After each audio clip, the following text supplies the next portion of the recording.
The power of 5-0. And Alistair Lynch gets an inside look at some of the pre-game strategy with Director of Coaching Alan Richardson. Port Adelaide, they are absolutely flying. Especially they're 5-0 and they've surprised everybody. And they've also been fantastic, not just to Fox Footy, but to the media in general, in opening up their doors and letting us have a real good look at what's going on. Lynchy, this time it was your turn. You were over there. I think you spent time in the huddle. You spent time chatting with Alan Richardson, their Director of Coaching, talking about tactics. How was the experience for you? It was fantastic. Got down into the rooms a couple of hours before the game started and went through the board and moved a few magnets around, which was a great insight from the football point of view rather than just being in the media. Then at three-quarter time, when the games, they're still under the pump. I mean, they worked their way back into the game, but three-quarter time was a fantastic experience to see a young coach. He was controlled. He grabbed Hamish Hartlett, had a chat to him for about 60 seconds, then presented to the group. There was control, there was passion.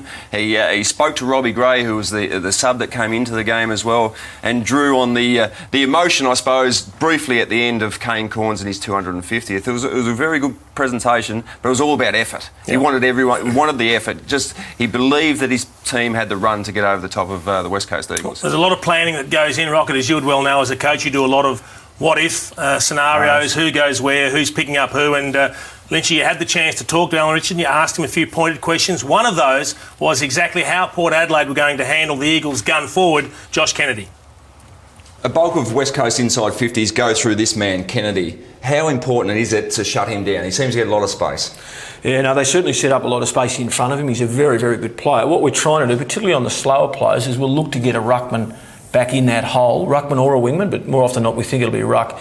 And a massive responsibility then for Westy, he's got the endurance to be able to do this, to get up onto Cox or Sinclair, whoever's in the ruck, so that we can really trust that's getting done, so this bloke can go back with real confidence.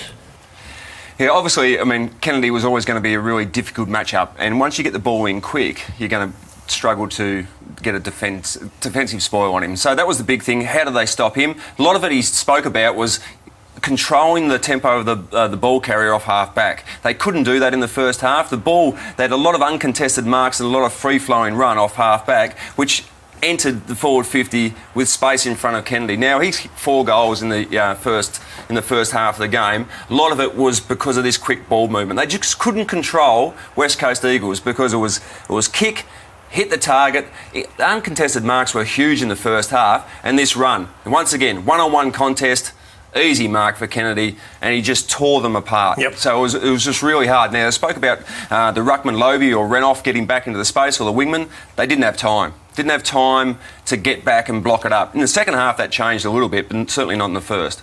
All right, at the other end of the ground, it's quite obvious that Port Adelaide put plenty of thinking into a couple of the key defenders for the West Coast Eagles in Darren Glass and Eric McKenzie. Your forward structure has been really effective in the first month of football. Schultz appears that he's the go-to target number one. Westhoff's getting up the ground a lot. Will you like to have Westhoff deeper, or you don't mind him getting up to half-back at times? It depends a little bit on the matchup. McKenzie's their number one shutdown defender.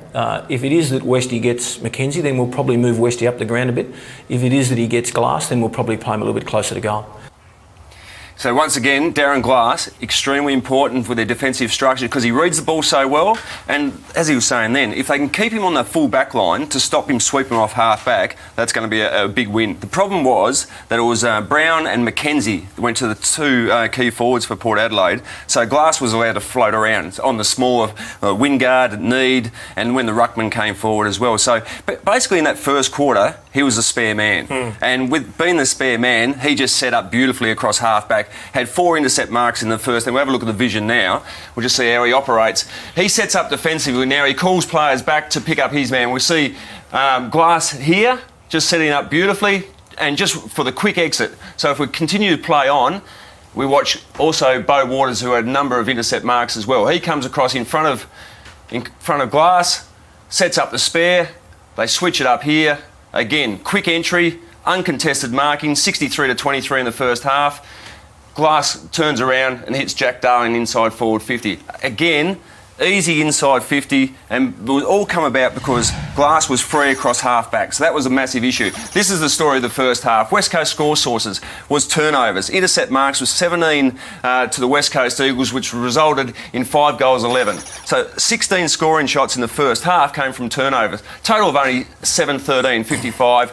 the game should have been over at half time. Yep. West Coast had 17 intercept marks, as I said before. The AFL average is only 13. So what Port Adelaide had to do in the second half was man up. They had to man up Glass. Another one was Waters, who was getting intercept marks as well. Hill had 3 intercept marks in the first half as well. So they had to make some change. So what changes did they make? Man on man. They started going man on man in the second half, halfway through the second quarter. So Glass, his effectiveness was very different. So what they did with Glass, they tried to draw him out of the play. So we see here, mostly one-on-ones. Glass is here. On this occasion, this is the fourth quarter, he's on Need. Yep. Now, Need was one of the real sparks in the third quarter. Carried the ball inside forward 50, hit Wingard for some inside 50 marks as well. If we play it here. Now, Port Adelaide had possession half back here. A couple of handballs. Now, they're only going to go this way or it's going to be a slow exit on the far side. Need runs this side. So he's run right away from the ball to keep Glass under check. Just keep him occupied outside. Now, Glass can't leave Need because Need's been a very good player in this second half. So stays with him, ball comes down. Glass wants to go. He's dropping inside, but Need keeps him wide. Allows corners to run into forward 50. Easy goal. Need could have been used. Yep. But wasn't. And that was perfect because what happened in the second half, in the last quarter especially, Glass had no impact on the game. 0 possessions, I think 1 tackle. Here's the story of the second half. The turnovers weren't as great. They hit targets on the way out this time, so turnovers only punished 2 goals, 3 for the West Coast, and Port's kicking efficiency improved greatly. It went from 48% to 63%, and the fact that I think it was 16 inside 50 marks to the West Coast to 0, it ended up 20 to 3. I mean, certainly Port Adelaide, who are very good at inside 50 marks with Schultz and Westhoff, they weren't effective at all on the weekend, so they found a different way. And it was through the ball carriers, but it didn't happen until Glass was cut off. Interesting, wasn't it? It's great coaching, isn't it? It is, mate. It's fantastic, and I think everything that he's doing at the moment, Ken Hinkley, is turning into gold. I don't know if you saw a lot of Ollie Wines on the weekend. This is a young bloke that's playing his first season. He's played every game, but for a fifth gamer, some of the poise that he's showing. I'm going to show you a hand pass here. He gets involved in the play. He's involved a couple of times, so that's him. That's not an ideal hand pass there, but he ends up getting a second opportunity. Even though he gets tackled, look how he hangs onto it and waits the hand pass beautifully. I reckon a lot of other guys in their fifth game just toss it on the boot, get rid of it as quick as they can. He's got a real presence about him, and it's that poise at such a young age that sets up a goal here. He's going to be a really good player for them, isn't he?